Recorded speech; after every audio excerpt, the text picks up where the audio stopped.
தோஜுக்கும் அக்காசாவுக்கும் நடுவுல ஒரு ஃபைட் வச்சா எப்படி இருக்கும்னு இன்னொரு சினாரியோல இந்த வீடியோல பார்க்க போறோம். இல்ல நாம பார்க்க போற தோஜி வந்து ஷிபுயா ஆர்க்ல வர தோஜி வித் நிச்சிரன் ஸ்வாட்ஸ் தான்.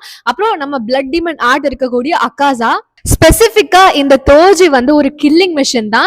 இவ வித் நிஷிரன் ஸ்வாட் அப்புறம் அக்காசா வித் பிளட் டீமன் ஆர்ட்டோட ஃபைட்டை ஸ்டார்ட் பண்றாங்க ரெண்டு பேரும். Akaza destructive death shock wave use பண்ணி டைரக்டா ஸ்ட்ரைக் அட்டாக் பண்ணுவா.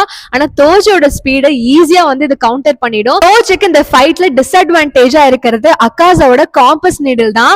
அதை பைபாஸ் பண்ண தஞ்சிரோவைய தோஜி யூஸ் பண்ணானா ஈஸியா தோஜி காம்பஸ் நீடில பைபாஸ் பண்ணிடுவான். நெக்ஸ்ட் இந்த ஃபைட்டுக்கு அக்காசா அடாப்ட் ஆகிறதுக்குள்ள நிச்சிரன் ஸ்வாட் யூஸ் பண்ணி அக்காசாவை பீசஸா ஹீலே ஆக முடியாத அளவுக்கு கட் பண்ணி தோஜி ஃபைட்ல வின் பண்ணிடுவான். அக்காசோட வின்னிங் சினரியை பார்த்தரலாம். அக்காசோட compass needle and destructive death attack இப்போ யூஸ்லெஸ்ஸா இருக்கிறதுனால அக்காசா இப்போ தோஜியோட அட்டாக்ஸ் அண்ட் ஃபைட்டுக்கு அடாப்ட் ஆகிடுவான். நெக்ஸ்ட் நியூ வேல தோஜி கூட க்ளோஸ் காம்பேட்ல அக்காசா அட்டாக் பண்ணுவான்.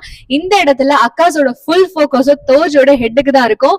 டிஸ்ட்ரக்டிவ் டெத் ஷாக் வேவ் வச்சு ஒரு சின்ன டிஸ்ட்ரக்ஷன் யூஸ் பண்ணி ஹெவியான ஸ்ட்ரைக் அட்டாக்க தோஜி ஹெட்ல பண்ணி அக்காசா அந்த ஃபைட்ல வின் பண்ணிடுவான்.